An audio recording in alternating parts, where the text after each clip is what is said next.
coming at you from the Hey Yo Studios. It's the Fade Route with D and Z. Here are your hosts, D and Z.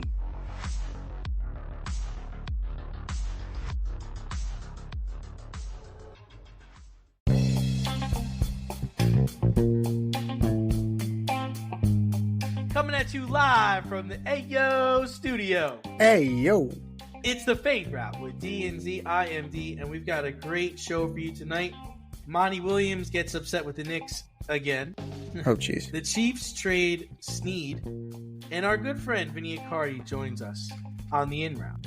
We'll begin today's show with controversy in basketball and baseball.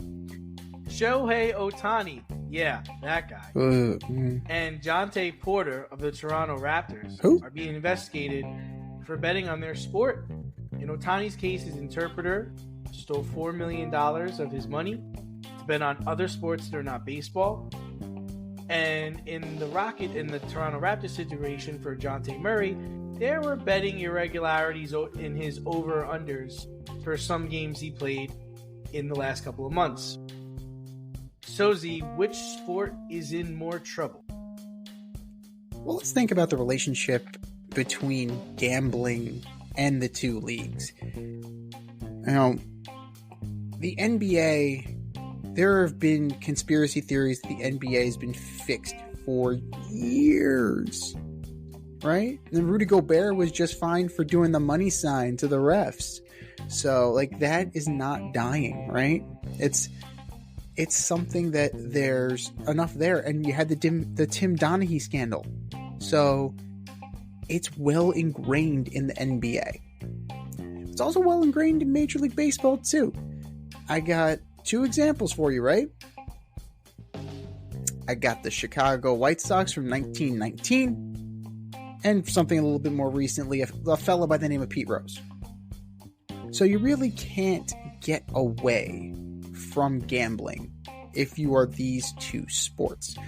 Now, everybody assumes that Major League Baseball is on the up and up ever since the 1919 Black Sox scandal.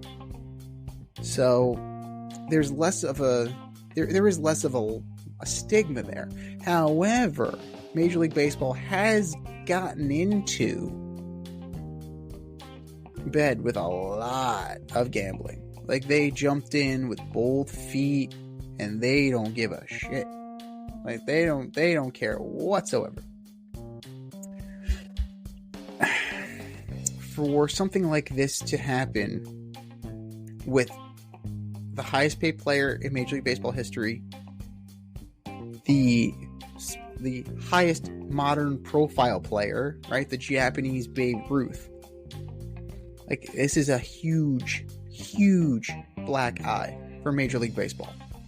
Rob Manfred needs to act immediately. He needs to investigate immediately. There are ways to go about this, right? I'm not saying that it's the same as Wander Franco. I'm not saying it's the same as Trevor Bauer. But if you're going to investigate what Shohei Ohtani is doing or has been doing or has not been doing, you need to take it seriously if you're Rob Manfred, because you're speaking about the integrity of the game. The NBA, people assume it's fixed anyway. So, the integrity is slightly above professional wrestling. So for a guy like, Jonte Porter, who I was not familiar with his game, to all of a sudden these prop bets start coming up and heavy. That starts to move the line a little bit. You got to figure that there's some blue chips going on, right? There's some point shaving. There's all sorts of things all sorts of unseemly things that are happening there. And, I have an eye injury. My eye, I can't see. Please, coach, take me out. They're like, no, I can't. I mean, it's something. It's really something, but it's bad on both sides, man. But it's worse for Major League Baseball because the best fucking player's doing it. It's the best player. The best. Yeah, I think in the short term, I'd say Jonte Porter. I know you're saying that in basketball we've seen this before, but in the past, it was referees, and it was front office people with the frozen envelope during the Ewing draft. But in this situation, you've got a player. He's manipulating the score of the game. And not only that, but he must have told a bunch of people because there was heavy action on his overs and unders. Yeah. So this guy, and he's the brother of Michael Porter Jr., who was a very good basketball player.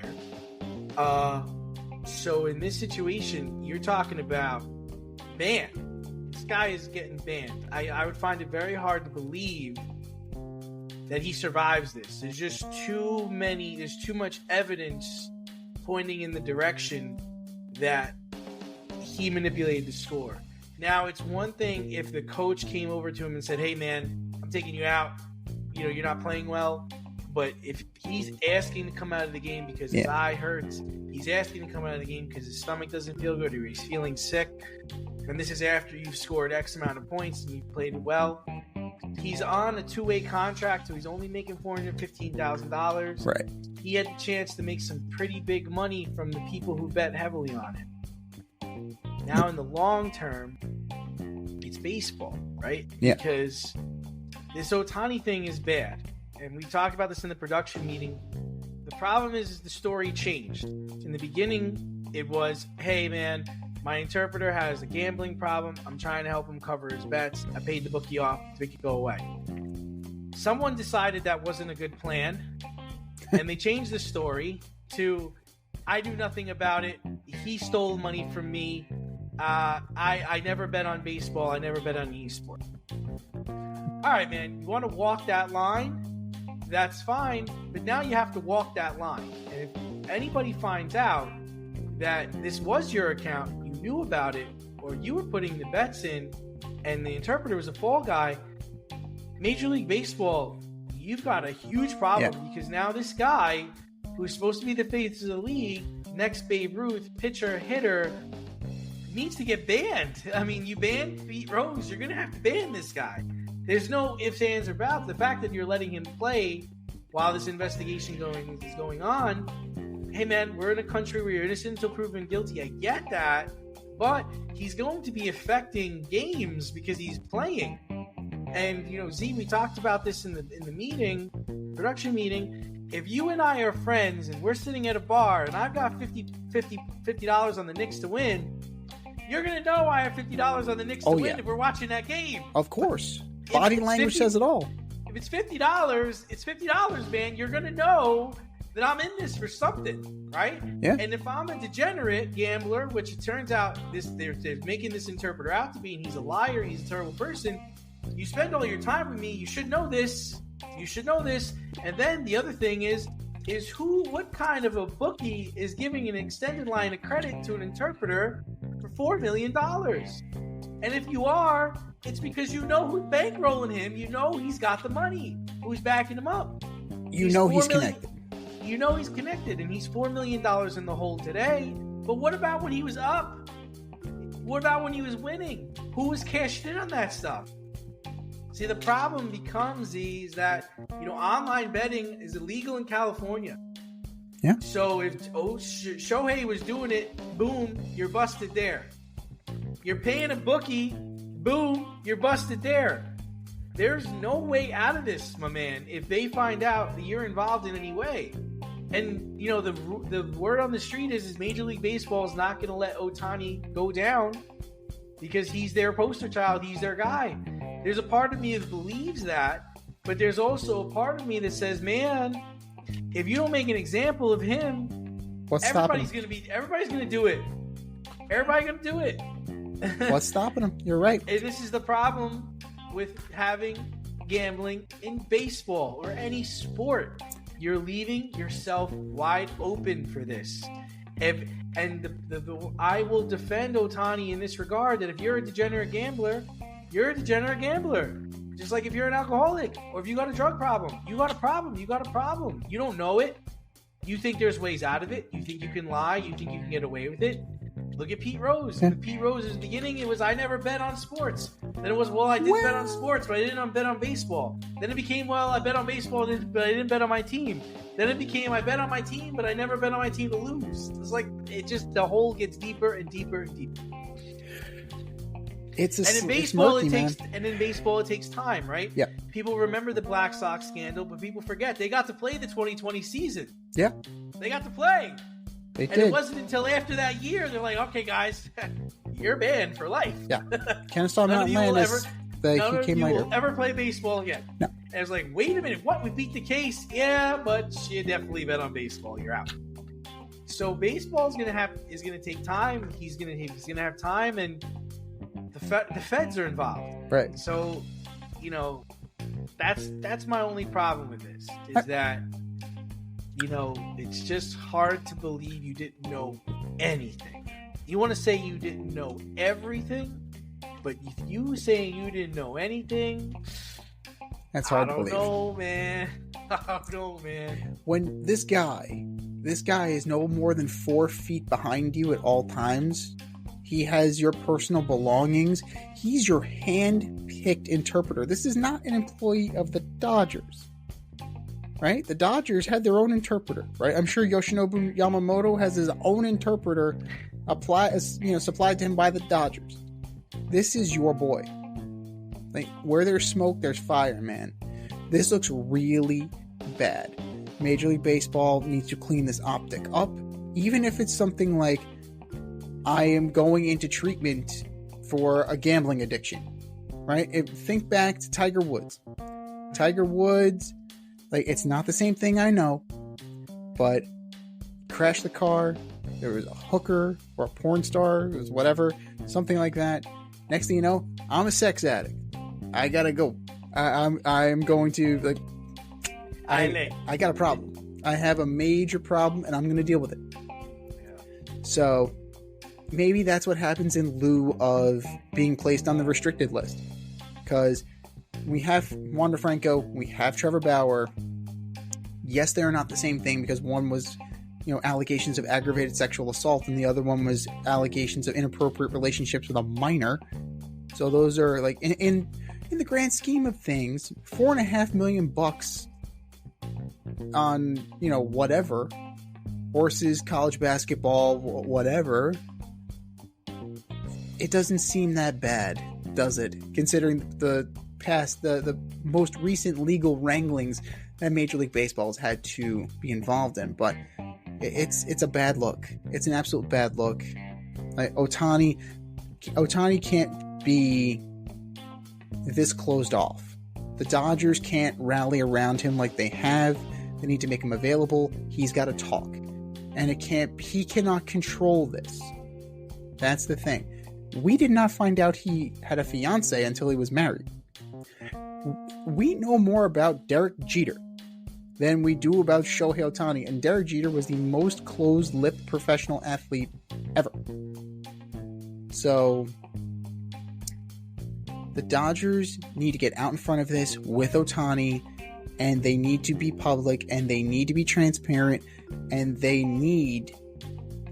absolutely need to be forthcoming here. Because if they're not forthcoming and the media keeps digging, the chances are you're not going to like what they find. And you're not going to be able to control that narrative. Get out in front of it. If you got to say, I have a gambling addiction and I'm going to seek help, do it. Do something. But the stance you're taking right now is probably not the best case. It's probably not the best for you and your player.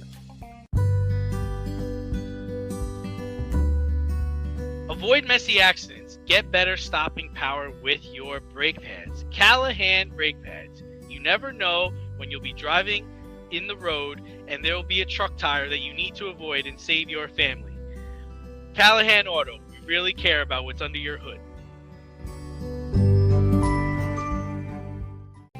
Now moving over to football, the owners have decided to breathe life back into kickoffs. Well, sort of. In a surprising move, the NFL has decided to adopt the XFL model, where 9 guys will line up directly in front of each other, while the kicker kicks off to 2 returners who are allowed to field the ball. Is this a bigger deal for the NFL or the XFL? Well, we know the UFL is the, this is where it got its, it's in the XFL, but now it's unified with the USFL, so it's kind of their rule. But you gotta figure that they're trying to avoid the excess touchbacks, which are horrible. I mean, if that's the case, if that's the way they were going, then just, get rid of the kickoff altogether. Just put the ball in the 35 and call it a day. But, I mean, if they're trying to spice things up a little bit, I like the fact that there's that setup zone and they can't move. I mean, that's going to kind of cut down the injuries a little bit because you're not going to have that full speed momentum. You're probably not going to have the gunners being forced out of bounds at the rate that they're being forced out. Yeah, it's not as exciting to me as the banning of the hip drop. I think the hip drop is going to be a bigger deal than this. Frankly, at the end of the day, special teams players are good, but when guys like Mark Andrews are dropping with knees and ankles, when key position players are dropping with knees and ankles because of these hip drops, it's bad. It's as bad as the horse collar, because the horse collar got out of control and they fixed that. Right now it's personal foul, 15 yards, and you keep your best players, your most talented players, your most skilled players in the game and healthy. I think that is going to be a bigger deal because you're not going to hip drop Tyreek Hill now, right? Well, first you have to catch Tyreek Hill, but if you were able to catch Tyreek Hill, now you're not going to try and hip drop him to put him down. You're not going to try and hip drop Patrick Mahomes. Now, you run into a little bit of a murky situation there where if you get a close call that decides a game, everybody's going to point to that. Oh, it's the Chiefs again. Oh, the Chiefs are getting that favorable call. That was a legal around the waist tackle that they got called for a hip drop on because Kermit the Frog was barking at them. But it's definitely more necessary than the kickoff, in my opinion. Well, I mean, it just gives the referees another way to control the game. Yeah. Right? It gives them a way to bail out the offense when the defense is making stops. That's my opinion on the hip drop. I mean, the problem I have with that is that there's no way to tackle certain guys. If Derrick Henry's coming like a freight train, you're going to try to size him up and hit him in his waist and bring him down. Yeah. No, you're going to let him run by you and grab on the back of you. Now, you let him run by you, and now he can just keep going because you're not allowed to grab on and bring him down. To me, the hip drop is kind of the result of a guy like Mark Andrews not willing to go down after getting tackled. If somebody hits you and you just go down, you're not going to hurt your hip. It's when you're trying to fight for those excess yards right. And a person decides to drop their weight because they got you around the hips and they bring you down. So I think the better thing would be if you're worried about getting hurt on a hip drop tackle, when you get hit, just go down.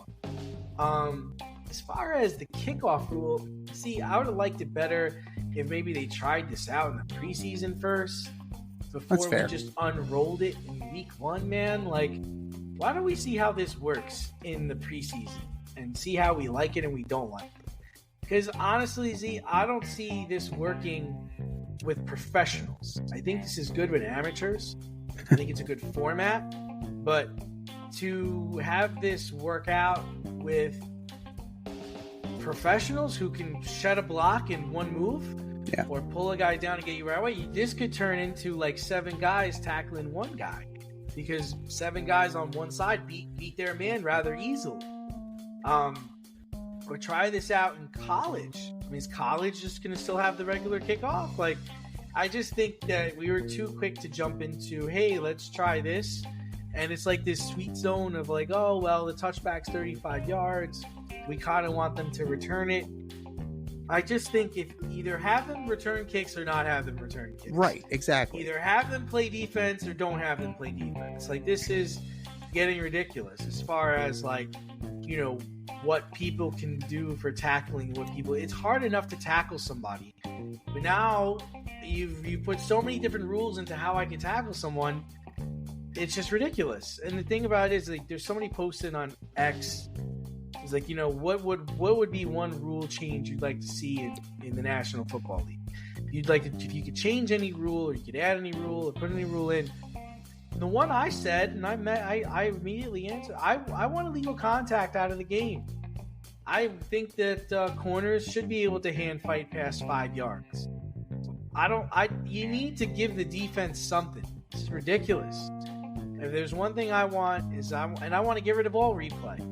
Because now, if I understand correctly, if a coach gets a replay challenge right, they automatically get a third challenge. Great. I just don't want it. They don't get it right anyway. So what does it matter? Like, I'm just tired of it all. So the things I'd like to change if I could, I want to get rid of what's it called? The 5 yards. You could touch, you can hand fight all the way downfield. I don't care. But if you try to stop the receiver from catching the ball, if you try to stop the defender from catching the ball, that is pass interference. That's it. Get rid of illegal contact. I hate illegal contact again. I think it's just a way for them to control the game. And I don't want replay. Get rid of those two things. I mean, those are fair. I would say that those are two of the biggest ones. The challenge system, like the winning or keeping your challenge, like, I mean, you shouldn't be penalized for that. Okay, I understand that too. I don't think you need to get I don't think you need to get another one. Like, that seems. What are we doing here? We're slowing the game down enough because you still have booth review, right? Booth it's not review, like the other team has 3 challenges. Now we got 6 challenges plus all on booth the review. field. Plus booth review. How about you just let the booth make the right call? If we're so pressed for getting the right call, yeah, then just let the booth make the right call. Why do I got to challenge an incorrect play? Yeah. Like, think about explaining instant replay to someone who knows nothing about football. I think they got the play wrong, so I asked for them to review it. They review it and they tell me if the play is right or wrong. If the goal is to get it right, then just let them get it right. Well, the other thing they also need to clarify, and I think they were working towards that, is what is intentional grounding? Like, you have the tackle box, like, who's the eligible receiver, is within 5 yards, like, is he going to the ground? If he's going to the ground already, is that, what are we doing here? Like, yes, this is a way to protect Patrick Mahomes from his intentional grounding, because he does it a lot. He does it a lot. Now, this isn't a Tom Brady throwaway situation. Like, that's clear. Like, I have nothing. I got nothing. I'm throwing it away. Throw it away. Peyton used to just throw it into the ground. That's it. But, it gets murky. It's like, who's the eligible receiver? Where's the tackle box? Was he established as a runner? Like, was he behind the line of scrimmage? Like, there's a lot of gray area that is going to end up protecting a guy like Patrick Mahomes or a guy like, Lamar Jackson, somebody who's mobile, who can extend the play, and then it's not there. Like, what do we do? So, you need to clearly define that. Like, the same way we joke around about what a catch is. I don't know what a catch is. I still don't know what a catch is. Like, like, did he survive the ground? Did he make a football? What is a football move? Does he have to flash the Heisman pose? Like, what does he have to do to constitute a football move? If he, that looked like a baseball move to me, Jeff. Exactly. Like, he slid. Like, he slid. Feet first. He slid feet first. It looked like he was sliding to second there. It looked like a baseball move to me. That was a pop-up slide. You know what? When he threw that pass, it almost looked like he was shooting like a basketball. It looked like a basketball move to me, Joe. He dropped it on the ground and then he kicked it. Like, I don't know what's going on here. I don't know what I don't know what the hell's going on here. A stroke. Oh my god! Like, these are the things that need to be clarified that somehow got messed up along the way. And like they need to fix this, because again, we talked about the integrity of Major League Baseball and the NBA. You're calling into question the integrity of the NFL. If you can't define the simplest of things, right? Even the fumbling out of the end zone. If you fumble out of the end zone, touchback. Like, why does it have to be a turnover to the other team? Like, clarify why. Like, that would be... that. If you could do that for me, and explain to me like I'm a 5-year-old, why this is a good idea, and why they just don't get essentially a redo, right? Why the offense doesn't just get the ball back, because a possession is not established by the other team. It's not. It goes out the back of the end zone. Nobody possesses that ball. So, like, that rule needs to be cleaned up. There are some things that they can do that they can, like, that the energy can be spent on. We didn't even talk about the onside kick rule. Now the onside kick has to be declared. Why? There goes the element of fucking surprise. I am going to try to get the ball back on this kickoff. Get ready. Surprise, motherfucker. Boom. Well, now what happens if you declare an onside kick and then you change your mind and you boom it through the uprights? Is that a penalty for lying? 15 yards for lying. You have to play the rest of the game without pants on because you are a liar and your pants are on fire. It's absurd. Sean Payton literally would not have a Super Bowl if he had declared he was kicking an onside kick in that damn game. Exactly. And it's only within the last 2 minutes of the game or something. Like there's ridiculous rules and circumstances and stipulations. Can we just... Seems like they just get in a room and it's like, how can we fuck the game up? Can we fucking play football? Can we please just fucking play football? This game up. This game that's been playing for almost 100 years now. How could we make it more complicated and make it worse? I've got it. I've got it. It's remarkable. It really is remarkable how these competition committees and rules committees go in there and say, how can we fuck this game up some more? And a surprise move, the tush push survived. It's not going to be banned this year. Well, it's back in play. I think that... after everybody complained about it all season. Here's the thing. It's back, but there's now a blueprint on stopping it. Have a big motherfucker like Vita Vea. There you go. A big fucking... a nose tackle. Tackle. You're not tush pushing on me. No. Nobody... no tush push on... stop tush push. Nobody is pushing anything on Vita Vea. He does the pushing. Vita Vea does the pushing. Speaking of push... Yeah, push, go ahead. Speaking of push, the Kansas City Chiefs pushed out stud cornerback L'Jarius Sneed to the Titans for a 3rd-round pick. Chiefs Kingdom is rightfully upset with the trade as they feel the cornerback is worth a lot more. He's been one of the stalwarts on that secondary, which was one of the best, if not the best, in the NFL last year. You think you could have gotten more than a 3rd-round pick if you were the GM of the Chiefs? You know, I think the problem became paying him, right? That was the problem, is that I decided that I wanted to stick with Chris Jones. $95 million, I think, 5-year deal. So we franchise Sneed and allow him to go seek out a trade. I'm getting something for him, because if I didn't trade him, I'd lose him. I can't sign him to a long-term deal. I already got Chris Jones. So I think he got traded for a 3rd and swapped of 7th round draft picks. I think Chiefs Kingdom would have been happy with a 3rd and a 5th, but it ain't like nobody was giving that up, because they know you're stuck. Right. You're stuck. Because you got a guy on a 1-year deal who ain't going to play. And if he does play, he ain't going to play hard because he wants to get paid. Right. So the best thing to do was to just, let him find a trade. He found a decent trade. And I think it broke that he just got paid too. He got a long-term deal. It's a very lucrative contract. A very lucrative contract, which he deserves. He's a Super Bowl champion. He's the reason why they beat Baltimore in Baltimore, because he slapped the ball out of, I think it was Flowers, wasn't it? Flowers. Oh, as he was crossing the goal line, he's a heady player. You just decided that you'd rather have pressure on the quarterback than defending it with your back seven. That's basically what happened. I mean, it's fair. I mean, Chris Jones is a disruptor. L'Jarius Sneed, for his career, only has 10 picks. Right? So he's a cover guy. Like, he's definitely a cover guy. Like, he's a cover corner. Yeah. You need a cover corner to win in this league. You do. And they're replacing Kevin Byard. Like the Titans, they're replacing Kevin Byard with him.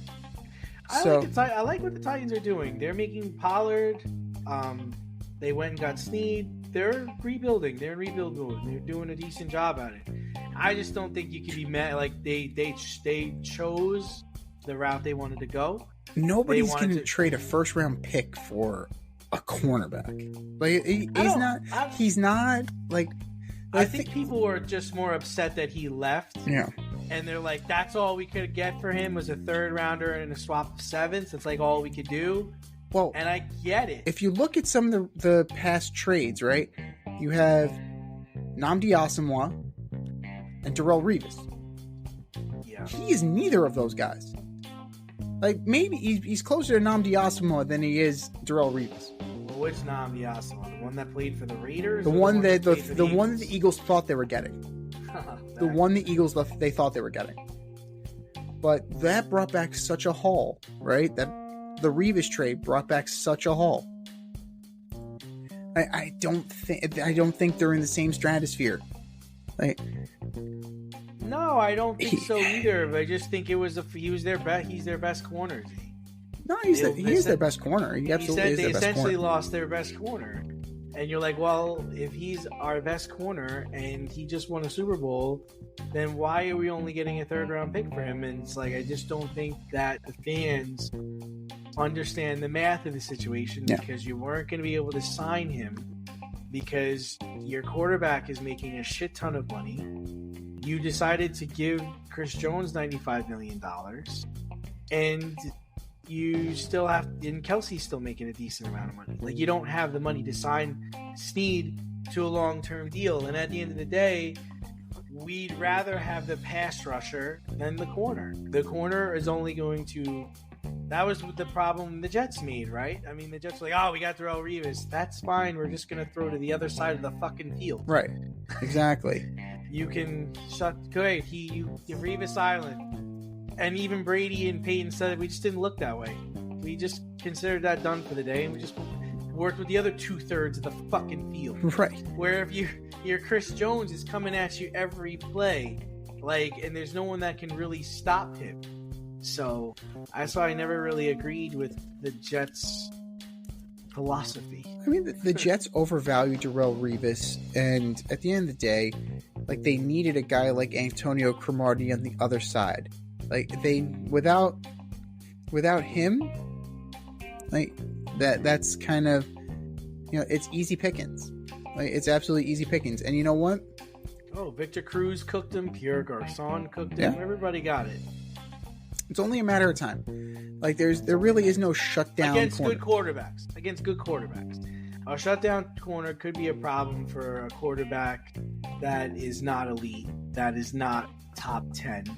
They could struggle with it because it does become a chore to, have other players on your team run the routes or get on the same page with other guys. But then you also have the situation like in Seattle where Richard Sherman never crossed the field. So, okay, I'm just going to stay on that side of the field and call it a day. Like, but then you had Cam Chancellor. You had Earl Thomas. You had guys back there who were going to make your life difficult, to where throwing to Richard Sherman actually sounded like a good idea. So, I get where they're going, and they have a young secondary. They have a good secondary. Like, they have a cheap secondary, and their secondary just got cheaper. So I guess that kind of telegraphs where they're prioritizing in the draft. You kind of figure that they're going skill position, beef up the offensive line, and then secondary. Maybe another linebacker to go with Karlaftis. But I mean, they are kind of... And they have to replace Gay. Yeah, they have to replace Willie Gay. That's right.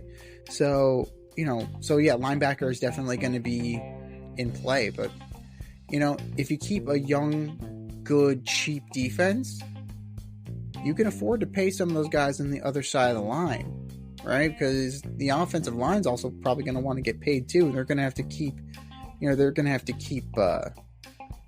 Patrick Mahomes clean.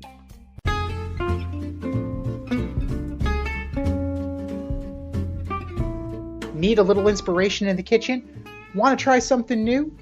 Or maybe you just need a new YouTube cooking show to binge? Well, I have the answer for all three. As You Eat It, hosted by me, Z. I invite you into my home and show you methods designed to empower and inspire you in the kitchen. Cook how you want to cook, eat how you want to eat as you eat it. That's As You Eat It, available only on YouTube. AZ, You Eat It. Check it out and let's get cooking. Switching over to basketball. Monty Williams, head coach of the Pistons. He's upset with the Knicks again. As the Knicks buried the Pistons 124-99. For some reason, Coach Thibodeau decided to leave his starters in, particularly Dante DiVincenzo, who knocked down 11 three-pointers and set the franchise record for three-pointers and had a career-high 40 points. And when asked about the record and the Knicks after the game, Monty Williams said, "I don't care about their team at all.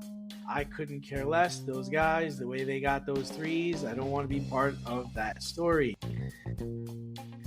Does Monty Williams have a right to have a gripe with the New York Knicks? There's a magical phrase, Coach. No comment. No comment. I don't care about their team at all. Yes, you do. That's a lie. That's a lie. That's a lie. We got you in one. We caught you in one. I couldn't care less. You wouldn't have brought it up if you didn't. At least he said it correctly. Most people say, I could care less, and that's not true. That's not the proper way of phrasing that statement. I couldn't care less is actually the way you're supposed to say it, people. If you really are trying to convey the fact you don't give a shit. So kudos to Coach Monty Williams for the correct usage of that statement. Those guys, the way they got those threes, I don't want to be a part. You just added to the story, dude. You just added to it. Now, kudos to Dante DiVincenzo. He still had to make the shots, right? He still had to make them. Yeah. So, I mean, my whole thing is it's hard because you're going for a record, which they clearly were doing. Of course, they were trying to do it. The Pistons were undermanned. The Pistons are the worst team in the league. The Pistons were hurt. I mean, you're adding insult to injury by beating on a team like that. My only thing is I feel like the Knicks should have had a little bit more respect for the game, a little more respect for their opponent. It's not like you're playing the Heat, right? And this is a very meaningful game for both of you. The Pistons have been out of it for a month or two now, and you're beating a team while they're down. And just there's something about that that's wrong. Have respect for the game. Have respect for the integrity of the game. On the other side, if I'm Dante DiVincenzo, I'm like, hey, man, I'm going to keep shooting until you stop me. Right. I'm just out here trying to score. I can get a record here. I'm going to go for it. Now, 10 years ago, or a different Piston team, he probably wouldn't have made it out of that game. No. Do you want to do that? Do you want to run up the score on us? Okay. You stick your foot out when he's trying to land. Say hello to Rasheed Knock Wallace. him out of bounds when you go to right. Yeah. So and to give Monty Williams respect and his team respect for not taking that road. Yeah. Because they could have really jacked up the next season, who are already down a superstar. Yeah. And I get it. The Knicks are trying to stay afloat. They're trying to, they're fighting for home court in the playoffs. So the game does mean something to them. Do you necessarily need to to jack up all these threes and win by 20 something points. No, threes, man. You know, at the end of the day, like, it's not soccer, right? At the end of the day, you're not going to advance on aggregate. It's not, your goal differential doesn't matter. Scoring doesn't, like, plus minus doesn't matter in the NBA. What matters is that you win. But at the same time, this is coming off like very unwritten rule-y in terms of baseball. You know, like, oh, we can't stop you, so you're supposed to stop yourself. Yeah, fuck off. You know, you're a professional. You get paid. This isn't isn't Little League. It's not. You're right, but you don't have to be shooting threes, right? Go to the basket, run your plays. You know, it doesn't. You're just jacking up. It's not a play where we're calling for a 3-pointer. Like, you're hoisting up threes when you're already up 30. You're right about like that. That's a punch in the face. And it's just like, yo, what the fuck? Like, that's like, you know, when you're playing against when you're beating a team in football by 40 and you're throwing 60-yard bombs. Like, yo, what are you doing? Right. We're losing. It's a wrap, man. What are you guys doing to us here? You're embarrassing us? And it's not, like I said, it's not like you got a history with this team. It's not like this team is playing for anything. Like, they're hurt. They didn't have all their players. They don't even have NBA talent right now. And you're fucking giving it to them in the fourth quarter, no less. They even think about those Golden State teams where they would pull Steph and Clay out at halftime when they were beating teams down. Or in the third quarter, they wouldn't play a whole quarter. True. Like, it's respect. Like, you know. I mean, so I just thought it was a lack of respect. It is a lack of respect. But, you know, at the same time, it's just like the Detroit Pistons don't deserve respect. Like, they're not very good, and they're not going to be good for the foreseeable future. Respect the game.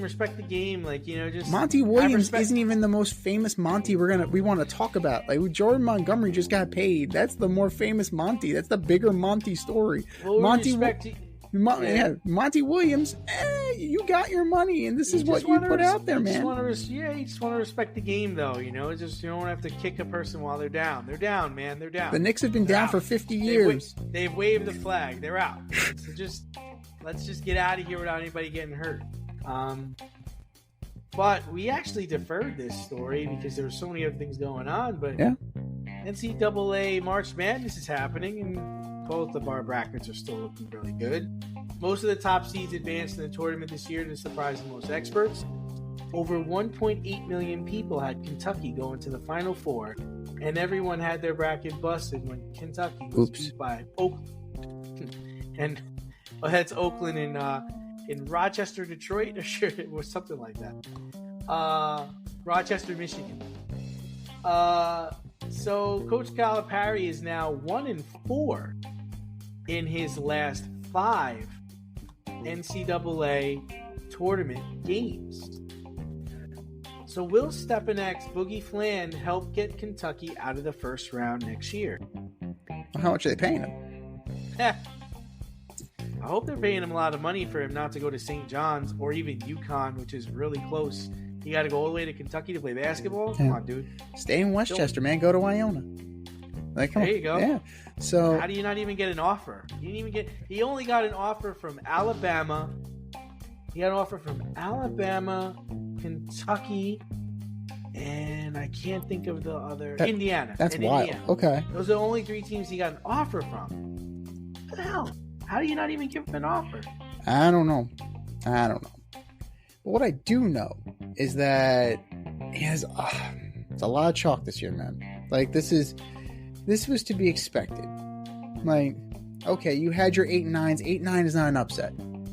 We've seen enough of 5-12s. 5-12 isn't an upset. You're getting, okay, now you have Auburn-Yale. Yale beating Auburn by 2. All right. Now you got something. All right, I can work with that. Kentucky going down to a team that we don't even know where they're from. Like, we're thinking it's the Oakland, California. Now it's actually Rochester. It's Michigan, Minnesota. Which one is it again? Michigan. Michigan. Okay, it's Michigan. So that's embarrassing. That's absolutely embarrassing. And then we're kind of burying the lead because we started off with an embarrassing story. University of Virginia. What are we doing? Tony Bennett. What the fuck? Do you know how many points Virginia had at the half? 17? 14. It's close. I'm pretty sure the Spelman freshman basketball team could probably put up 14 points. 14. I get you recruit defensive players, but bro, you have to find a shooter. Go to the basket. Do something. How the fuck do you manage 14 points? We could score 14 points by accident. The two of us. We could probably do that. But I don't know. It's looking very chalky. Like, you do have the one intriguing matchup tomorrow. You have UConn San Diego State. You have a rematch of last year. Like, I'm intrigued to see, can San Diego State finish the job this year? Because it couldn't do it last year. Chances are no. UConn's a beast. Could this be another one of those years where we end up with chalk all 4 number ones?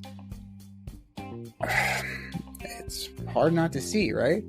Or I can make an argument for,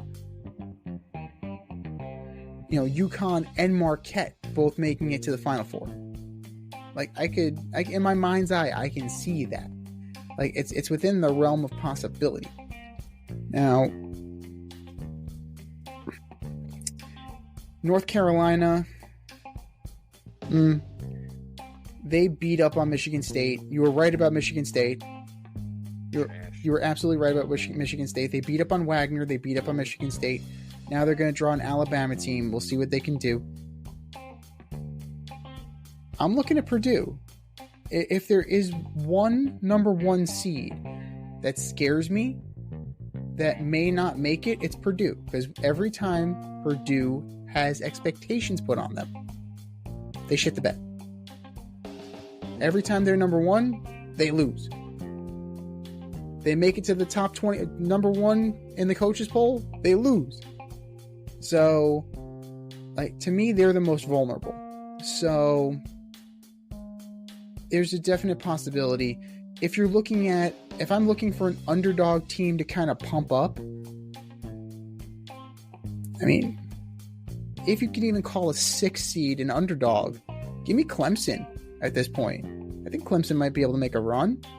Why the fuck not? Like, why not? And so we still got some intriguing matchups coming up. There's still a possibility that all 4 number 1 seeds survive, but I'm looking at Purdue, and I'm thinking they're the ones that don't make it. Yeah, I mean, so, just to go back to the question, I do think Boogie Flan can help Kentucky, but I think John Calipari is going to have to change his style. I think he's very reluctant to use the transfer portal, and he's just going to have to. You're not going to be able to just win in one and dones. Nope. You're going to have to recruit.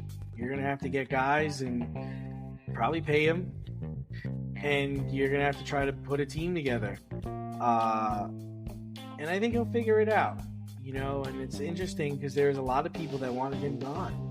A lot of people that were hoping Kentucky was going to buy out his contract. He get a new job tomorrow, and he's that good. He's been there for 16 years. It's crazy.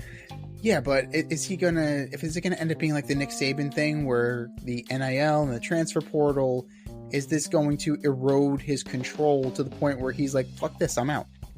That I don't know. I just know that if he wants to have success and if he wants to start winning tournament games again, he's going to have to rethink how he puts his teams together. Yeah. You can't be one and done guys.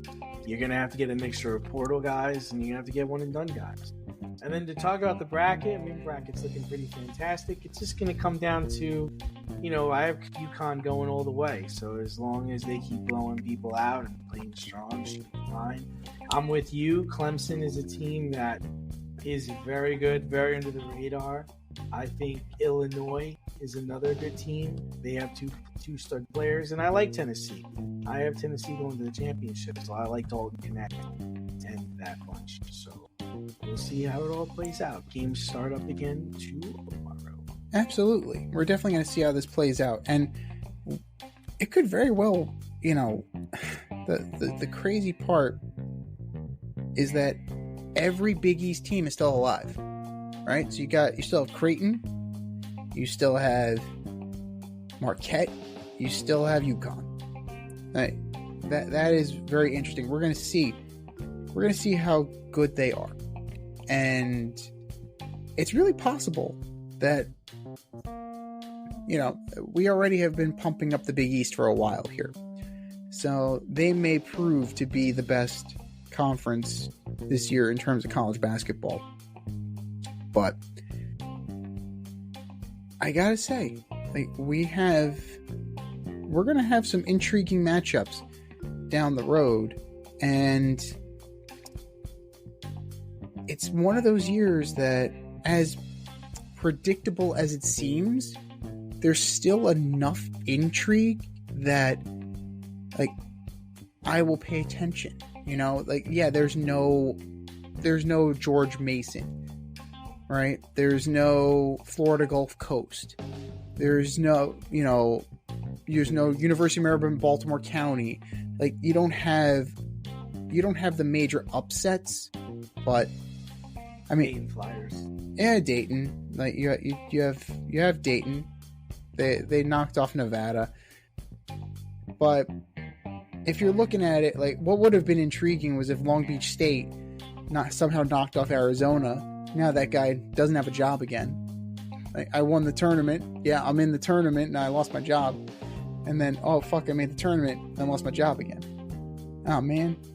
But you know who's kind of getting a pass right now? Kansas. Kansas is out. They lost to Gonzaga. Yes, you lost to Gonzaga, but blow it out. You're out. You're out. I mean, Kansas is a perennial contender. It's a perennial power. And they're at the crib, along with Kentucky. So, you know, there is something to this. I think you're absolutely right. They need to change how they recruit. They need to change how they do business, because, you know, the old way of doing stuff just it doesn't work anymore. It just does not work anymore. They're not beating down the door to come to you. And, like, you can't, offering them the NBA, like, these guys are getting paid now. Like, it's not, I mean, for the NBA caliber players, sure. But these other guys, they're going to be moving around, and they're going to be getting paid a lot of money. You got to get on board. Like, you can't be as stubborn as, like, a Dabo Sweeney. You can't be that. You have to adjust to the times. And if you're not willing to adjust to the times, then step out of the way and let the schools find somebody who will. Credit to Coach K. He saw the way things were going, and he said, fuck this. I'm out. John Shire, you take over, my man. You take over.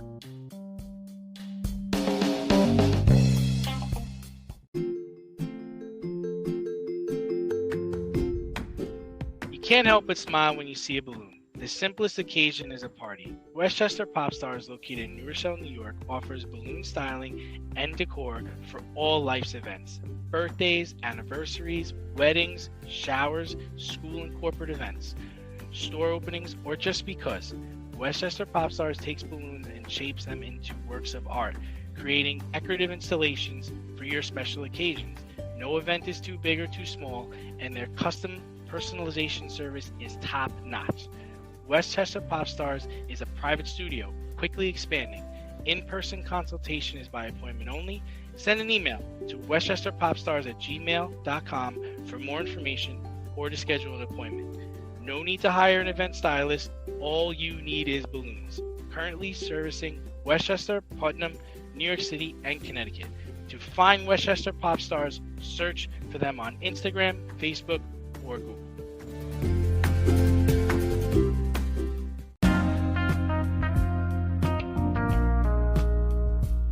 It's the In Route, where friends of the show get a special segment with us. Want to be part of the action? Want to be the newest member of the In Crowd? You know what to do. Hit us up, faderoutemail@gmail.com, or slide in those DMs on Fade Route Podcast on IG, or hit that Twitter, FadeRouteDNZ.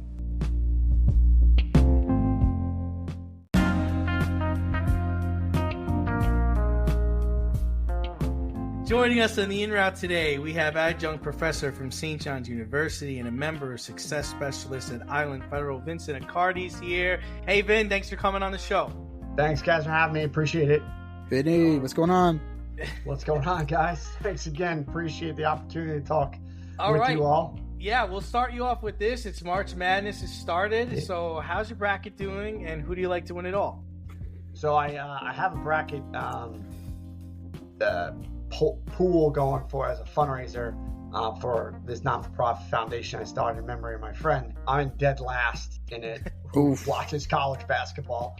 And then the guy who doesn't watch any college basketball in my fantasy football league that I play in, he watches none. He's in first place in the league. So yeah, he probably had his son or his daughter make all the picks for him. I'm not sure who did, but it's been fun to watch. I enjoy it. I actually enjoy the women's basketball as well. My wife works for the NCAA women's basketball for this year. Oh, so wow. we've been following that along pretty closely to see who's going to the Final Four, because on Monday she'll be leaving for Cleveland to meet the teams that will be going to the Final Four. So looking forward to it. That's awesome. Yeah. Well, my bracket is completely. Well, I should say that I have all my Final Four teams there. The problem is all the upsets I tried to pick to earn points didn't work out. Yeah. Right? You're okay So- as long as you have all 4 Final Four teams and at least 5 of the 8 Elite 8. You got a shot. Who do you have winning it all? UConn, they're a UConn. wagon. Yeah, how could you not? Absolute wagon. St. John's gave them a good run, and all 3 times they faced them too, man. Yep, but they are just a machine. They're a machine. Man. It's a machine. But all the 1 and 2 seeds advance, and most of the higher seeds are still in the tournament. So now that we live in a world with NIL deals and we have the transfer portal, are you surprised we do not have any Cinderella teams this year? I am surprised, because I think teams that have veteran players on them, clearly John Calipari's one and done is not going to work. They can be uber talented, but if you get a bunch of veteran guys to play against an inexperienced team that hasn't played together or only played 1 season together, about 30 games, you're not going to, advance. Obviously, seen by that. And then the teams that have veteran players, I mean, UConn just reloaded, right? They got Cam Spencer really late. It was basically between UCLA or USC and UConn. Someone made a call to Cam's people. He was supposed to stay at Rutgers. Obviously, they hurt with losing him. They couldn't score the basketball at Rutgers. And then he goes to UConn, is that piece where he can, shoot it from the outside. And that just right there shows the impact of NIL, right? Rutgers is supposed to have a rebuilding year. Next year, they'll be exceptionally better, having arguably 2 top NBA draft picks for the 2025 draft.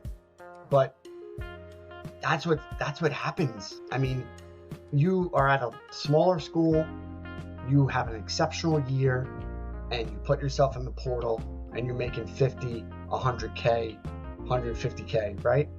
So that's life-changing money for a 18, 19, 20, 21-year-old, 22-year-old. But there's arguments all over the place. I think it's unsustainable. There's got to be... I'm not opposed to NIL, but NIL became dropping off the duffel bag legally instead of illegally. So the bad guy on the staff now has a full-time job, and his job is to be the general manager of NIL, right? But perfect example of NIL is watching the kid from Oakland have a great tournament, knock down a bunch of threes in 2 games, and then he's got a Buffalo Wild Wings sponsorship. That's NIL. Him going to do autographs or run a camp this summer is NIL. You just getting a bag of cash or putting yourself out like a free agent every single year. That was not its intention. I'm not opposed to it being there, but it has to have some structure, some framework. It has none. Yeah, and that's the whole thing is like the Calipari is going to have to try to figure it out, because he's not going to be able to do one and dones and win in the NCAA tournament. He's going to have to get a mixture of portal guys. He's going to have to he can still get his one and dones, but the days of putting together a team with, guys that are going to go 1 year and go to the NBA, 2 years to go to the NBA, I think those days are over. And that's why teams like Duke and teams like Kentucky, your blue chip teams, it's not going to be a slam dunk anymore. They're going to have to compete with everybody. But, moving over to football, the National Football League put in a few rule changes this week. They've changed the kickoff format to allow the ball to be returned and cut down on collisions. And they've also had the hip drop tackle taken out, which now will be illegal to, hip drop tackle someone. So, Vin, which new rule will have a bigger impact on the game? Oh, I thought about this one. My feeling is that the hip tackle is going to be a judgment call by an official, and it's going to be 15 yards. Is it 15 yards at a first down? Yeah. Personal foul? It's a personal foul. That's going to be like roughing the passer. Although, I think roughing the passer now is going to be reviewable, by the way. Okay. I think that was brought up.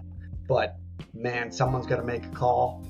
And if that's not reviewable and that tackle happens and it's 2-minute warning, 2 minutes left in the game, and that type of tackle happens, it gets you better in the field goal position to tie or to win. How about this? How about Patrick Mahomes running for a first down and gets hit drop tackled in the AFC title game on a third down play or a fourth down play? Now what? Now how does that look? How's that going to look? Or how about Derrick Henry coming like a freight train down in the 4-hole, and Adoree Jackson's got to do like an Olay tackle? You kind of got to let him go, and then you get him from behind. You're not going to take him on head on. You're not going to. That's a career choice. Mm-hmm. So now what do?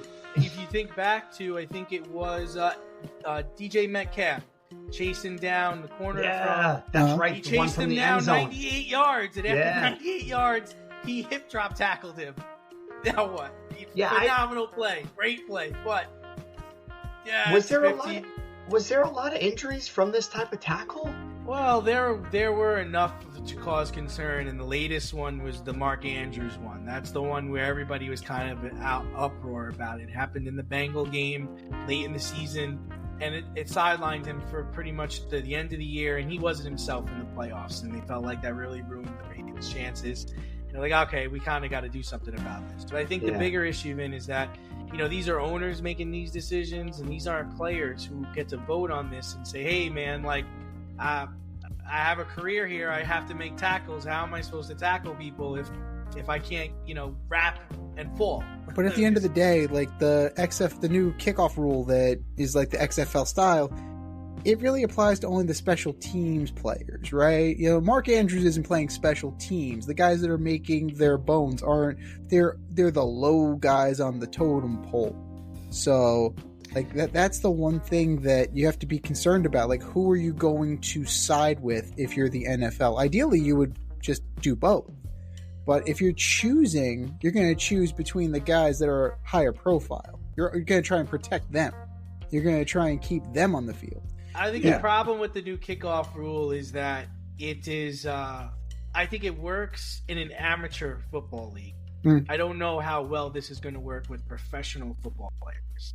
So you're saying it's a much quicker reaction. It's a much quicker game.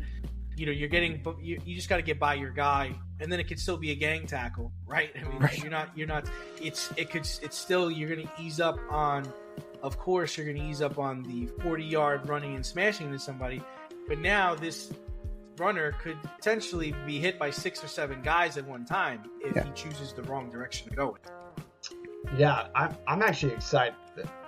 I'm weary of the hip tackle penalty, right? Judgment call. But I'm excited about the kickoff, honestly. Okay, great. Like, I think it could be, but I think teams need to, again, being a Jets fan, I see an Xavier Gibson being able to run that ball, back. Again, coaching matters, players matter in terms of making plays and blocks and following, the schemes that they come up with. But, I mean, I think the kickoff thing could be fun. I hope we won't see balls just continuously go through the end zone from, Butker or Tucker or whomever the kickers are.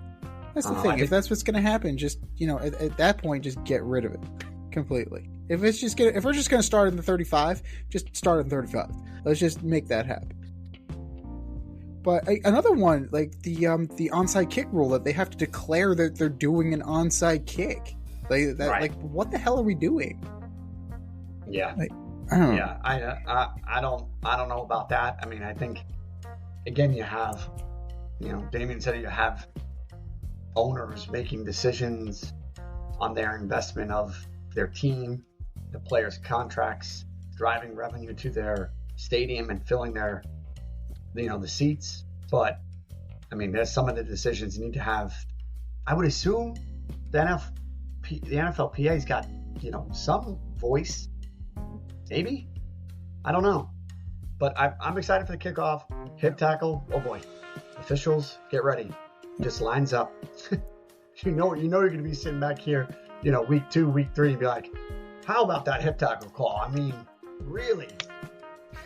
Or we could be sitting there and we could be like, wow, what a kickoff return. Won them the game, or got in a position to, thought that the team that thought they won it, they kicked it deep. He ran it back and now they're on the 40-yard line the other way, trying to kick a game-winning or game-tying field goal. We'll see. Oh, we definitely will see. I mean, they're trying to open it up for more offense, and we know you're a Jet fan after spending many years with the organization, and the Jets have added to their offense. They brought in left tackle Tyron Smith. They brought in wide receiver Mike Williams. They're trying to make this Aaron Rodgers thing work if he actually stays and doesn't run for vice president. So which player will be more vital to the Jets' success this season? Williams, Smith, or somebody else? All those are great signings. They really are. If they work out, guys stay healthy or come back from injuries, Jets are going to have to manage Tyron Smith. He didn't practice for half the season for the Cowboys. He just did walkthroughs. But the most important guy and vital guy is always going to be Aaron Rodgers. This is it. This is the end of the Joe Douglas, Robert Saleh era in January. You're sitting back. We could be having another conversation. Happy New Year to you both in 2025 and be like, well, when's Black Monday? Because it's just a matter of time. I wrote that today on Twitter to somebody because there was an argument. Apparently there was, again, people trying to make stories up. Saleh was arguing with Woody, and at the owners' meetings, people got wind of it. I saw that. I was like, listen, who cares what they're arguing about? In January of 2025, when Black Monday comes and the Jets are 9-7, not in the playoffs, he's gone. It's over. Like, you can't. The most important guy is Rodgers. If he goes down, you could say, okay, well, this year they have a suitable backup, Tyrod Taylor. He goes down, then they're definitely screwed. Even worse.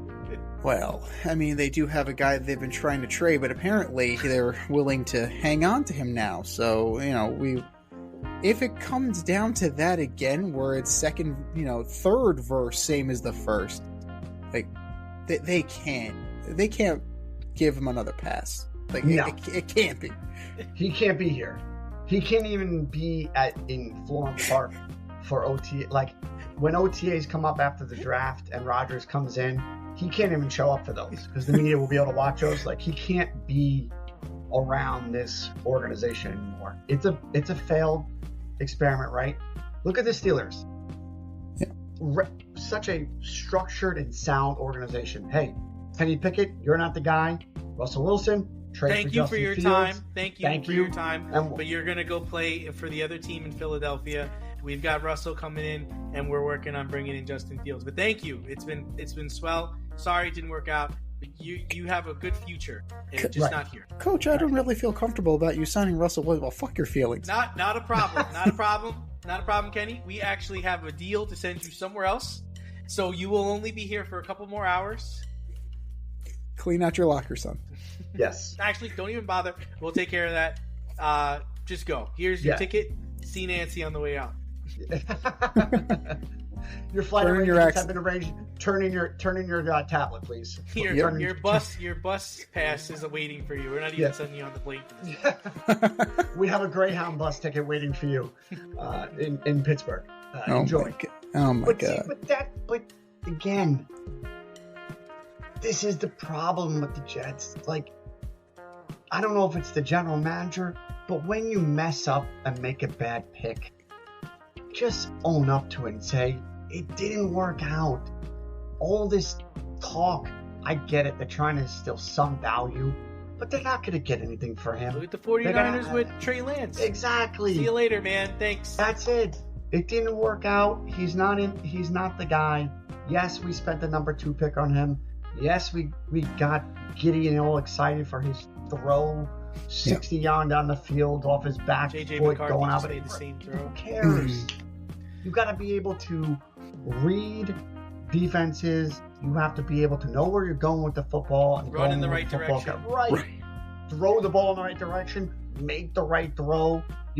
Not throw it at the feet of a screen to Breece Hall. Not blame the defense for you being not inadequate. throw your teammates under the bus. Not throw your teammates under the bus. Right. And you saw glimmers of it. It's just not there. It's not there. Sam Darnold's the best Jets quarterback outside of obviously Mark Sanchez. Hey, Gino did well. Gino had to move on and took a long time to develop in West It took him a Virginia. long time, but we're all proud of Gino here. Good job turning your life around. Yeah. Hey, After good for him. Punched in the face. Got punched in the face in the Jets locker room. You turned it around, sir. Yeah. People forget about that. We don't. We don't. Well, I don't. I'm a Jets fan, but No, it's kind of hard to forget that. But that whole Snoopy Bowl incident with Rex getting him hurt, and then Gino's like, "Me? I gotta do this?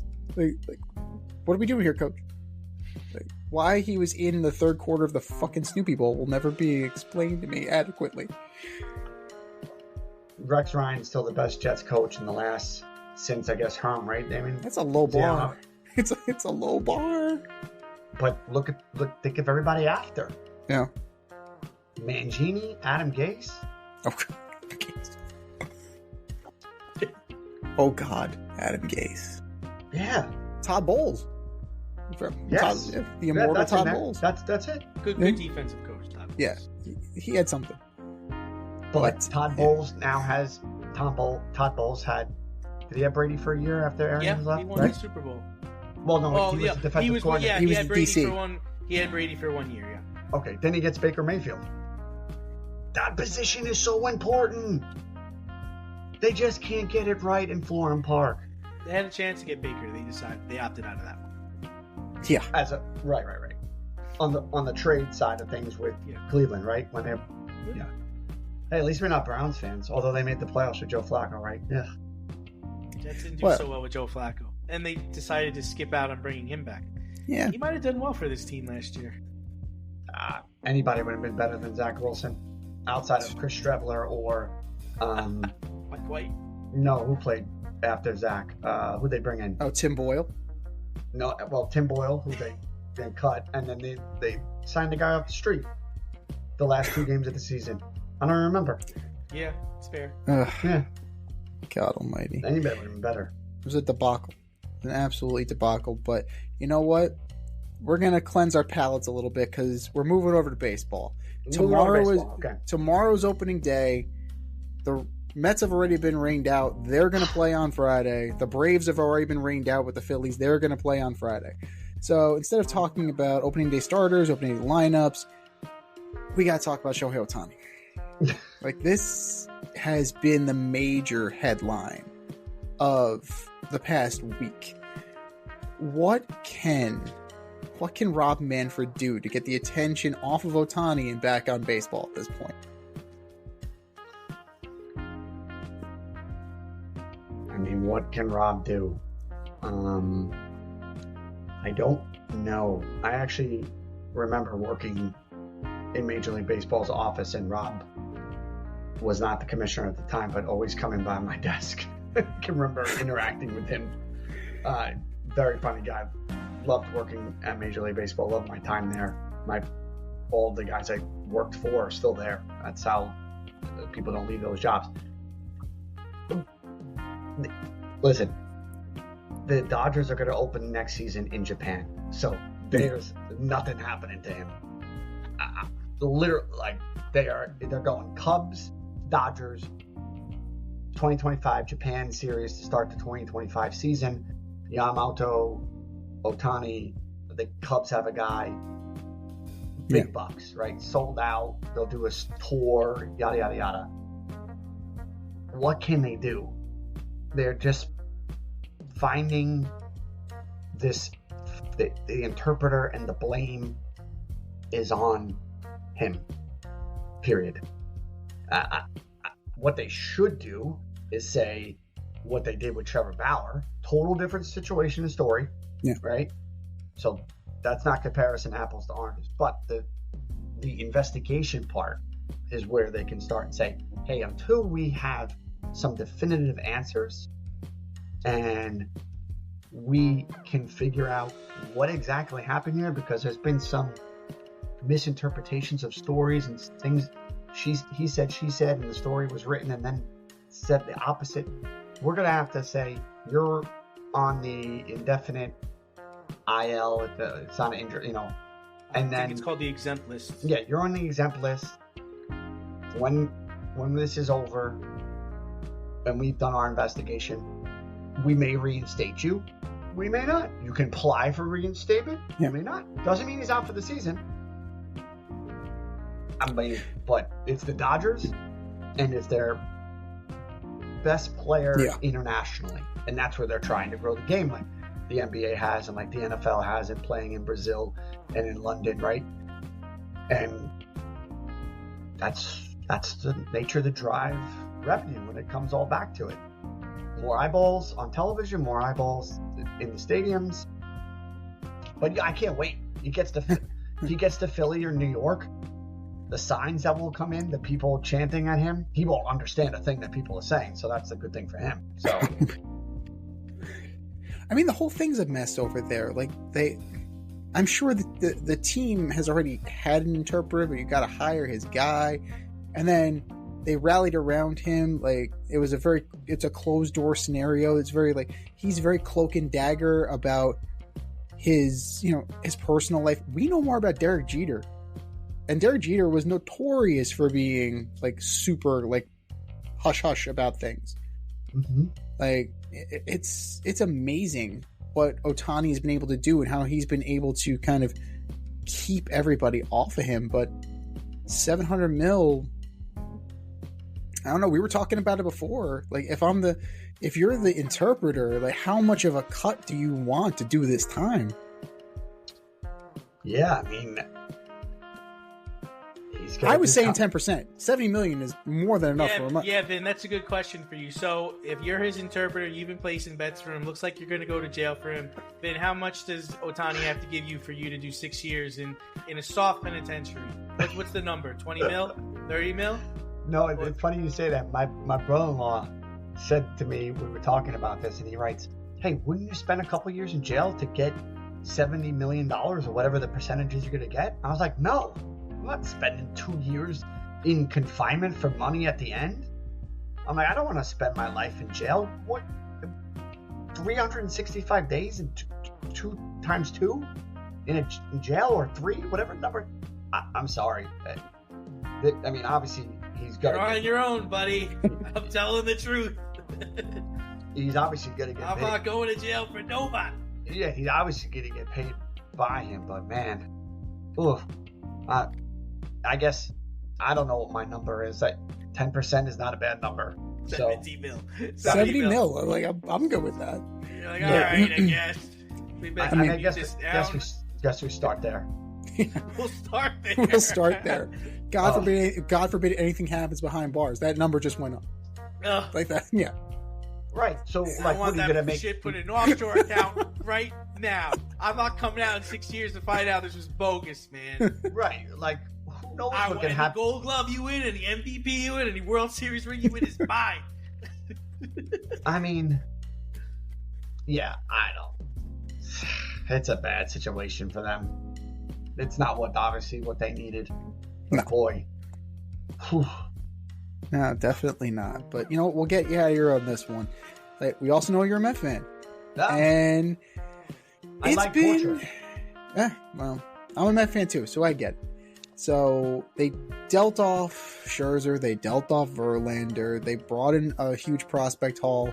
They rebuilt the team with some also-rans like your Sean Manaeas and your Joey Wendells. Solid players, but nothing to really write home about. I mean, they just signed JD Martinez, so there's your big signing. There's your big move a week before the season starts. So it's clear that they're third place in this division because I don't trust the Marlins. So if you're running the show here, what are you doing? If you're Stearns, what are you doing with Pete Alonso? Well, that's a multifaceted question. Multi-layered question. I'll tell you why. I think Scott Boras passed his time. Clearly, all his clients who he was trying to get max dollars for, none of them got it. So Pete going to Scott, I might reconsider that if I'm Pete right now, looking at JD Martinez, Blake Snell, Jordan Montgomery. Yeah. Right? So that's Pete's business. That's him and his family and to figure out. But clearly what Steve Cohen has said about bringing the Mets a World Series in 5 years is not going to happen since he took over ownership. So that's off the table, right? Yeah. So now you try to make impactful signings with a lot of money, older guys, Max, Justin, right? Doesn't work out. And finally, as a businessman, he says, that's it. I'm paying these guys off. They're out the door. Wish them well. They'll get paid. Give me back your best prospects. We're going to build this. And we're going to make strategic moves. So you get JD Martinez on a bargain because Boras thinks he can, manipulate the market. He can. And the Mets get him for $12 million. Fantastic. Right? Good I'll plug-in. take it. Help. This can help this. I think. Want to know what I think? Yeah. I Lovely. think that JD Martinez is doing this to help Pete. That's behind Pete. Mm-hmm. Pete's in front of him. Pete becomes a free agent. JD is back to being a free agent, right? Because they're 1-year deal. Now both of them have exceptional years, assuming they stay healthy. And they're both free agents. Pete's going to go out and get his 6-figure, well, not 6-figure, but 9-figure salary. And JD's back in the market to get his 8-figure salary for a 1-year, 2-year deal. If the Mets aren't in it, they got to do the Aroldis Chapman. They got to trade him and then try to sign him back. If they're not in it at all. Now, people will say from last season that they shouldn't have traded both Justin and Max. Max was good. Should have kept Justin because you might have been able to stay in it. Maybe. This year, if you're on the cusp, you got to keep Pete. Knowing that you're not going to re-sign him. Potentially. The bottom end of the National League is weak, though. Like, even with Monty going to the Diamondbacks, I really don't like their squad. Because you're looking at the Giants, you're looking at the Diamondbacks, you're looking at the Padres. They don't excite me. So the Mets could be in this. So that's the thing. You shake no, Damon? Why? No. He's a Braves fan. Come on now. Come Phillies, on. Dodgers. Yeah. Yeah, that's okay. These guys are going to be there, man. Oh, I'm sorry. Who represented the National League in the World Series last year? Not one of the teams that you mentioned. Yeah, you're right. He got you right there. Gotta imagine the Padres are going to contend, and San Francisco's got a decent team. I think all those teams are better than the Mets. I think here are the teams come out of the playoffs as two fellow Met fans here. My prediction: 3 teams out of the NL West, 1 out of the NL Central, and 2 out of the NL East. I think that's fair. Phillies, Braves, Giants, Dodgers, Diamondbacks. Yeah, or Padres. And the Cardinals? Yeah. I'm trying to think about teams. The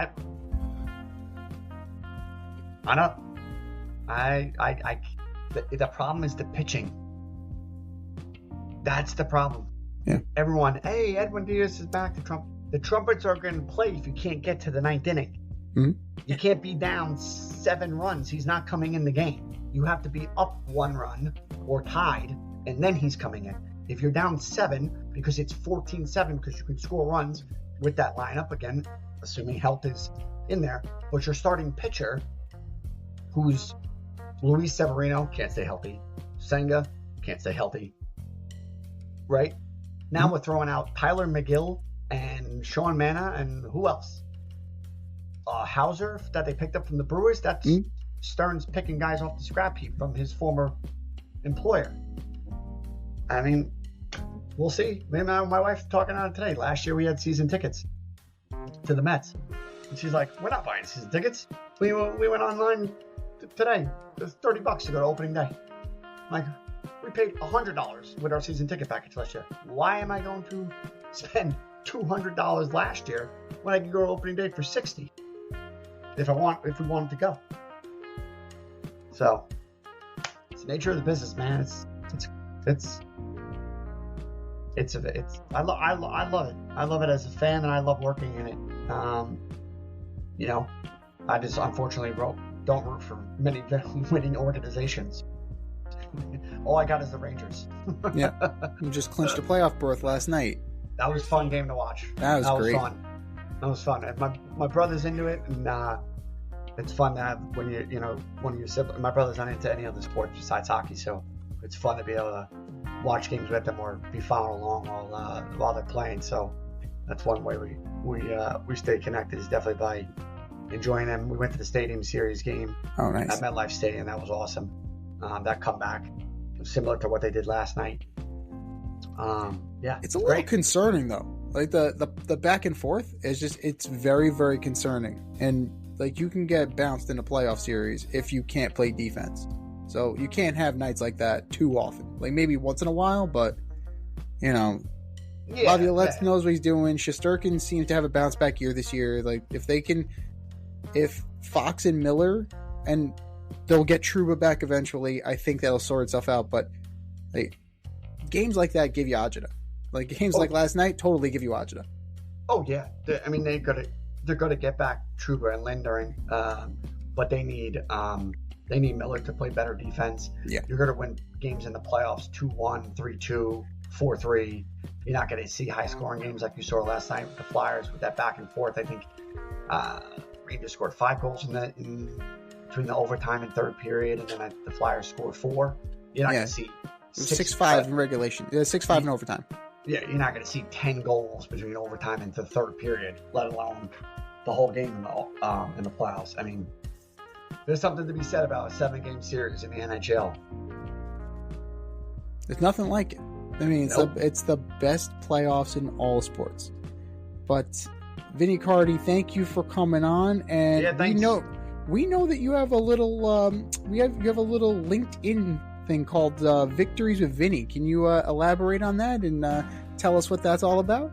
Sure. So thanks for mentioning that, and thanks guys for having me. I really appreciate it, and I appreciate Damon. First of all, I have to get Damon on Victories with Vinny. Even though Damon wasn't a student of mine, we worked together, and I like to catch up with former colleagues of mine and see what they're doing professionally and personally.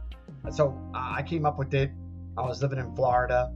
I want to connect with former students who I had and taught in class at St. John's, and then I also wanted to connect with former colleagues of mine that I've worked in the sports industry with, or just in general throughout my career. One of my really dear friends does his own thing called Coffee with Colson, and I was like, how can I do this when I enjoy talking to people and following up with fellow alumni of St. John's? And I was like, you know what? We're gonna celebrate people's successes personally and professionally. I'm gonna see what they've been up to, how their career is going, why they made the change from one position to another, and then that's how I was born. I just made a reviving comeback. I had a little bit of a hiatus, and then I started teaching again for St. John's online, and we're not supposed to have a literal class, but I decided to have a guest speaker every Monday night for a couple of weeks. So I've been able to connect with a few former students and check on how they're doing and what's next for them in their career. And it's great to just talk to them and hear their stories and transitioning, maybe in being promoted or out of sports into a new industry. So many things that you want to hear and see people succeed. I just enjoy it. I enjoy seeing other people accomplish what's in front of them or what they strive for, especially the younger sports professionals or sports business sport management students that are pursuing the industry. So that's where it came about. If this gets out there to the universe, which I hope it does, and I'll share it soon, you guys put it out there, put it on my LinkedIn too, but hopefully it'll inspire more former students, alumni of St. John's to want to connect with me and want to do 45 minutes or so to kind of find out what they're up to in their life. So next time, I just got to skate. Now Damon got me here, and now I got to schedule. Now I got to get him on my calendar. There you go. And that's how you keep this thing going. You keep paying it forward, you keep building on it, and that's how we make this happen. But Vinny Accardi, thank you for coming on. Thank you for being a member of the In Route. And if you want to join us, if you want to be part of the In Crowd and join us on the In Route, hit us up at faderoutemail@gmail.com. Slide in our DMs on IG at Fade Route Podcast, or drop us a line on X at Fade Route DNZ. And you, yes, you could be the newest member of the In Crowd.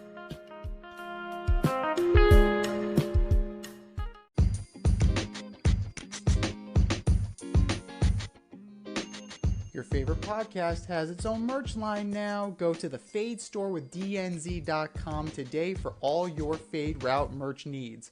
I'm talking tank tops, t-shirts, sweatshirts, like yoga pants, we got those too. Like some cool accessories, we got those too. And we're not done yet. We have so much more planned for you, but check out what we have today at the Fade store with DNZ.com. That's the Fade store with DNZ.com.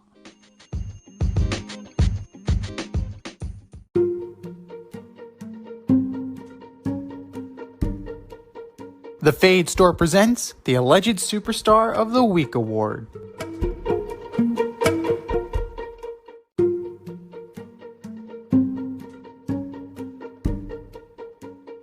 All right, boys and girls, you know what time it is. It's time for the Alleged Superstar of the Week. We put up a poll on our X account and our Instagram account at Fade Route DNZ and at Fade Route Podcast, respectively. And you vote. And you vote, and you vote, and you vote. And the winner of said vote gets a shout out on this here show and takes home the coveted ass trophy. And do you know who took home the coveted ass trophy last week, D? I don't. Ippei Mitsuhara. Congratulations. Congratulations. You might not only get the coveted ass trophy, but you might be getting a prison sentence. So, congratulations. But that was last week. This is this week. Who are your nominees for Alleged Superstar of the Week, D? All right, first up, I've got the NFL owners. NFL owners took another step to legislate defense out of the league by making the hip drop tackle illegal. How are corners supposed to tackle guys bigger than them now? And how are they supposed to tackle players from behind? NFL owners, you are my Alleged Superstars of the Week. Number 2, the New York Knicks. While blowing out the Pistons on Monday, you left your starters in and allowed Dante DiVincenzo to keep shooting threes to set the franchise record for threes, making 11, while routing the Pistons 124-99. I like Dante DiVincenzo. I like Coach Thibodeau, but you gotta respect the game. New York Knicks, you are my Alleged Superstars of the Week. And last but not least, Shohei Ohtani. Assuming the story is true and your interpreter stole from you, you should have a better grasp on your finances. The FBI should not have to confront you to let you know that $4 million was stolen from your account to handle gambling debts. Shohei Ohtani, you are my Alleged Superstar of the Week. Z, what do you got? All good choices. All fantastic choices. I'm going to start with Kim Mulkey. Kind of running Washington Post columnist Kent Babb threw it over a report that he's writing that he's been spending 2 years trying to get you to comment, trying to get your input on. And your response is to say, I'm going to sue the Washington Post if they publish this false story. He's giving me a deadline of right before tip-off of my game with LSU to respond to this. No, coach. He's given you 2 years to respond. He has given you ample time for you to respond. You have chosen not to. So, if you are not going to respond, he is going to print what he has. That's how this works. It is not a hatchet job. It's not a gotcha piece. It's not, it's not a hit on you. You were invited to participate multiple times. If you didn't want to participate, this is what's going to happen. But it's not a hit piece. This is journalism. And if you don't want to be a part of it, if you don't want this to be part of the machine, then I don't know what to tell you, because that's part of it. This is part of your job. Coach Kim Mulkey, you are my alleged superstar of the week. University of Virginia basketball. Losing to Colorado State in a first four matchup, but that's not even the worst part. At the half, the score was 27-14. So it's bad all the way around. But 14 points for a defending national champion, right? They won in 2019. It's not that they're like this scrappy mid-major team like Wagner or like any of the other teams that are just scratching and clawing to get into the tournament. You are a recent champion in this tournament. And I get that Tony Bennett plays a defensive system, but can you recruit somebody who can shoot the ball?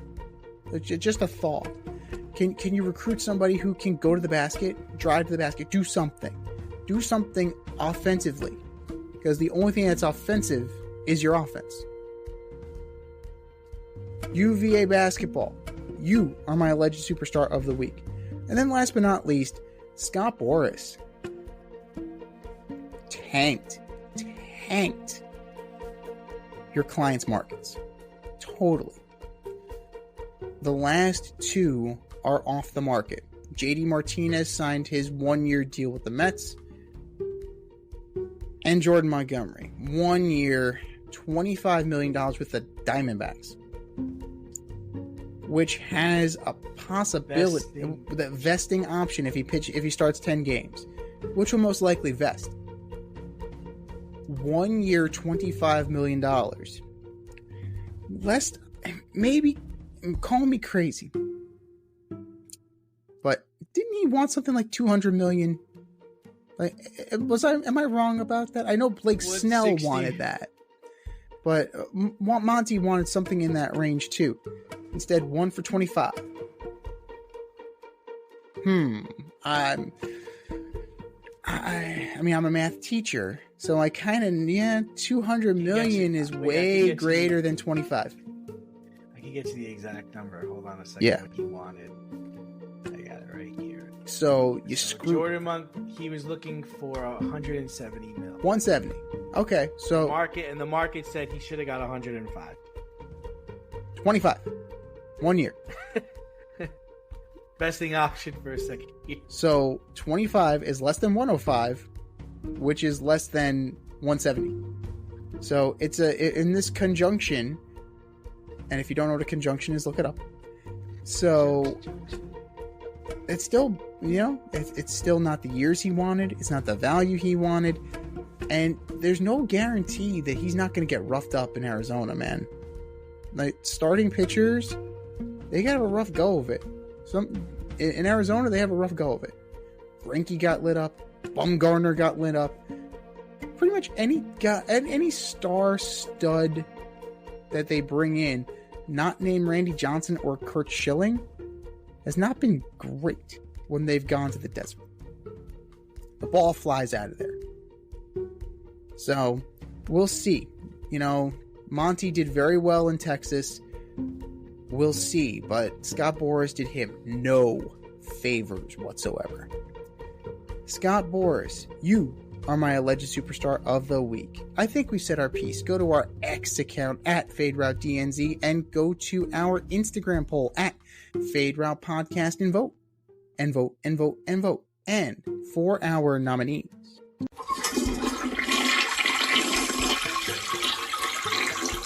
just do better, boys. Just do better.